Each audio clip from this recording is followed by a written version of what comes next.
bro, Bloodroll aka Mega Blitz. In today's video, we're going to be talking about one of my favorite Pokemon decks in TCG history. And for those that don't know, actually, I played this deck pretty consistently for about 4 to 5 months last season, and I really kind of found my own as a Pokemon TCG player while playing this deck. I was consistently winning at my weekly Pokemon nights at my local game store. I took it to a bunch of cups and challenges, and I only earned 186 championship points last season, but about 75% of those championship points was strictly off of playing just this one deck. So let's jump right in to that deck list. Already here at that deck list, Lost Zone Giratina V-Star. Now, Lost Tina is no stranger to being at the top of the meta, being held and being played by some of the most just notable and competitive players in the game. You know, Azul gave it crap for quite some time, but even ended up playing Lost Tina to one of the bigger Pokemon events last season. Isaiah Bradner, John Ang, and many other big players have played Lost Tina. And I also was no stranger to playing Lost Tina. Playing the deck for 4 to 5 months last season, I really ended up falling in love with this deck and just how it plays. I really wanted to play a deck that was more methodical and had more thought out plays, but was also able to hit really hard for some big damage as well. And Lost Tina fit that bill perfectly, using that flower selecting ability in our courses experiments to try to get cards into the Lost Zone so we can get to 4 cards in the Lost Zone for that Cramorant, and then 7 for Mirage Gates, and then 10 for the Sableye and for our Giratina V-Star for that Star Requiem attack, which leads me into the next point.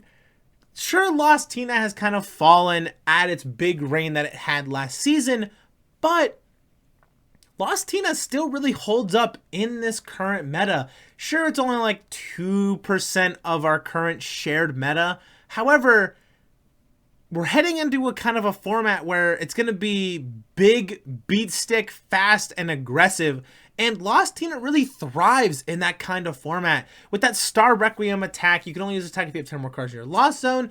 Your opponent's active Pokemon is knocked out. So you don't want to use, you know, your 280 damage to just punch into a Charizard or a Gardevoir EX. Just Star Requiem it. Take the 2 prize cards and move on. If you're playing against Miraidon, you can Lost Impact for 280. Take those 2 prize cards, pitch 2 Gen Energy to the Lost Zone, and then Star Requiem the next Miraidon that comes up. You're up 4 prize cards and they haven't even taken a KO yet. It really is one of those decks that is just, it's fast, it's methodical, it hits hard, it has a lot of cool options that it can do. Sure, we don't have Patch of the Peak anymore, but I've been playing this deck, this exact 60 for the last 3 weeks, and I've climbed the rank ladder pretty consistently just by playing Lost Zone Giratina, getting a lot of new added cards to the deck, being that Bloodmoon Ursaluna with that season skill ability, making it cost less for each prize card your opponent has taken, potentially being able to attack for free for 240 damage. But the card that really brings it all together and kind of brought this deck back to my attention was Fezandipiti EX. Its ability, flip the script. Once during your turn, if any Pokemon were knocked out during your opponent's last turn, you may draw 3 cards. So if your opponent, you know, unfair stamps you to 2 or Ionos you to 1, and then they take a KO, draw for turn, you're at 2 cards, flip the script, you're at 5. You may be able to dig your way out of that Iono to 1 or Roxanne to 2 or anything like that. But we can also attack with Fezandipiti EX, which a lot of decks actually can't do. Its attack, Cruel Arrow for 3 Colorless Energy, does 100 damage to one of your opponent's Pokemon. So we're actually able to snipe the bench with Fezandipiti EX. And I know what you're saying, why the heck are you doing that? There have been a couple times in a couple games the last couple weeks, I just said couple way too many times, where I actually have used that Cruel Arrow attack to take a KO and win the game. So Fezandipiti is able to be used as an attacker in Lost Tina, which is why I feel like it fits in the deck so well. And then of course Prime Catcher for that A-Spec of choice. Always like to make sure we talk about what A-Spec we're playing in here. You can play Maximum Belt to 280 from 280 to 330 to KO Charizards, but Prime Catcher just kind of is the default one, and I feel like has the most kind of flexibility in every matchup. So I have 2 gameplay clips for you guys, really being able to showcase Lost Tina and just its pure dominance that it can have in this format. So let's jump right into it. Already here at those gameplay clips here, at the coin flip, ends up being heads. Now, with Lost Tina, going first or second isn't always a downside which one you get. Sure, going second, you get to use Chorus, you get to attack with Cramorant, maybe Abyss Seeking to get more cards in the Lost Zone. But going first, you get to evolve your Giratina V into Giratina VSTAR as well, depending on the matchup. So both are pretty okay most of the time. Going second is preferred. We're going to start out with Fezandipiti EX here in the active spot, which is not ideal for the deck at all. I guess our Regidrogo opponent here with the Regidrogo V in the active spot here. Gonna Earthen Vessel, Ultra Ball, pitch a couple things. Trying to just get set up here, trying to get some stuff into their discard pile. Get an Ogerpon, maybe draw some cards here. We see him grab that Ogerpon EX, Teal Dance, be able to attach an energy, draw a card.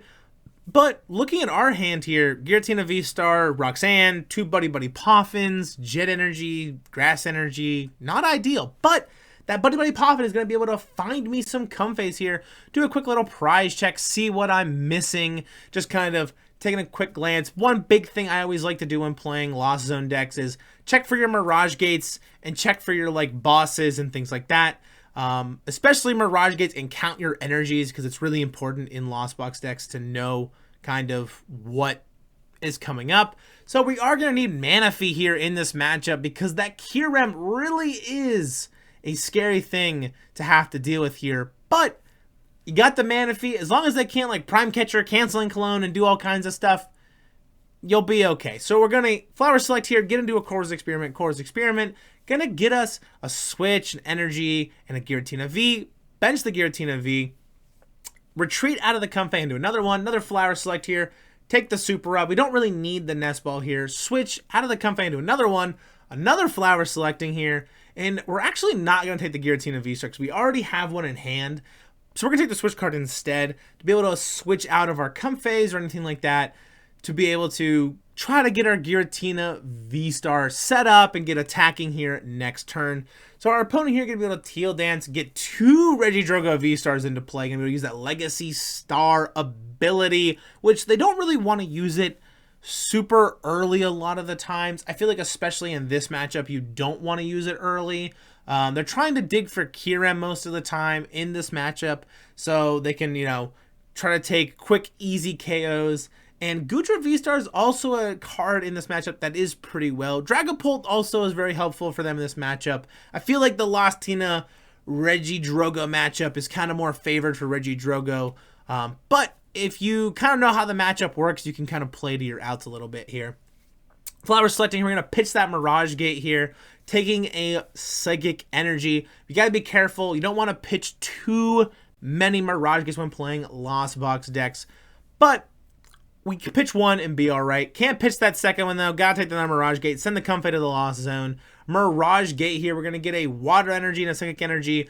Psychic Energy to the Giratina V-Star, Water to the Comfey here, attach to the Giratina V-Star for that Grass Energy, and then Mirage Gate again here. We're going to attach the Water Energy to the Fezandipiti, and then the other Psychic Energy here to the Giratina V-Star. Lost Impact, pitch a Psychic Energy and the Water Energy that we put on the Fezandipiti to take a 2-prize knockout on that Regidrogo V-Star here. Going to get an Artazon and a Boss off of our prize cards. Now, our opponent kind of in a weird situation. We have Boss in hand.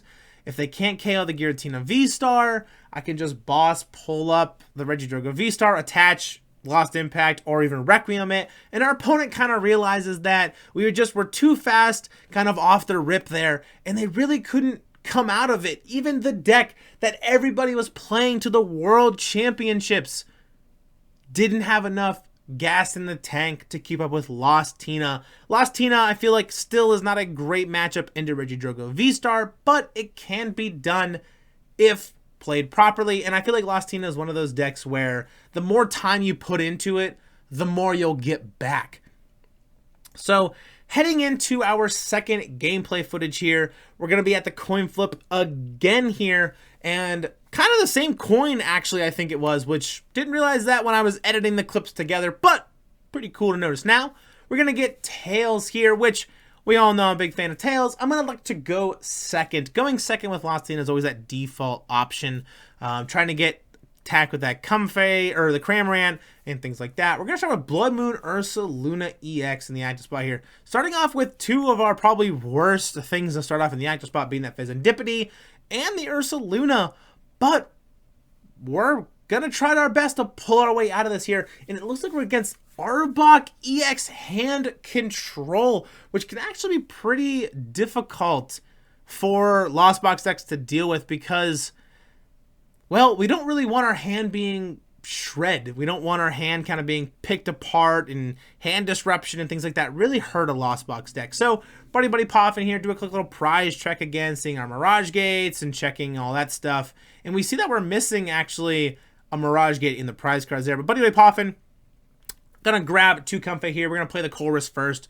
Grab the Sableye, Switch Cart, and that Nest Ball. Pitch the other ones. Nest Ball here. Gonna grab myself that Giratina V here. Switch Cart into the Comfey. Flower selecting.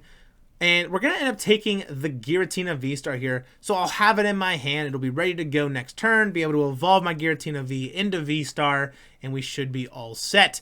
Now we're going to flower selecting here. And we're actually going to have to take a peek. And we're going to take the Mirage Gate here. Something I always want to get in the habit of is always checking the Lost Zone and see what's in there. And then we're going to jet up the Giratina V Abyss Seeking here. And we're actually going to take the Psychic Energy and the Super Rod. The Psychic Energy and the Switch.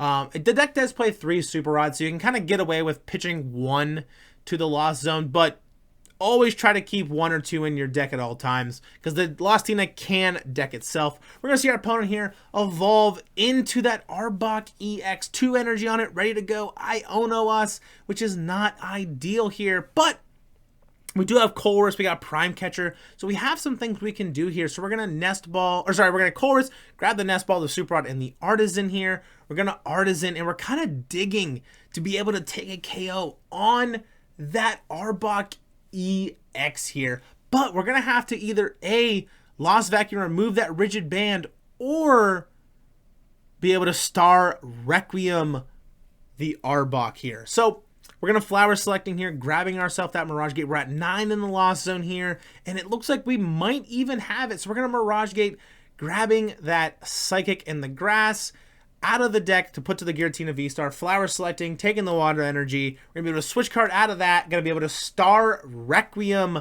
our opponent's Arbok EX, completely ignoring that Rigid Band, making it take 30 less damage. So really just forcing our opponent to not be able to deal with coming back from that game, be able to evolve the Giratina V into VSTAR, get the energies onto it, Star Requiem, their main attacker for the whole deck. It's kind of very similar to what we did with that Regidrogo VSTAR opponent as well. Really just showcasing the speed and the power that this deck holds. Now, let's jump right in to that outro. Alrighty, that's gonna do it for today's video. I'm gonna make sure to put the deck list that I played in today's video in the description below, so you guys want to try it out for yourself, you'll be able to. And while you're down there copying and pasting that deck list, don't forget to leave a like, smash the subscribe button, especially if you've enjoyed the content I've been making so far here on the channel. We're getting really close to that 500 subscriber goal of mine, and it's just really exciting. And thank you all of you for just supporting me for the last year that I've actually been doing YouTube. We're coming up on a year here. September 17th was the first video that I ever uploaded, so that 1 year is approaching. But I'll see all you guys in the next one. Peace!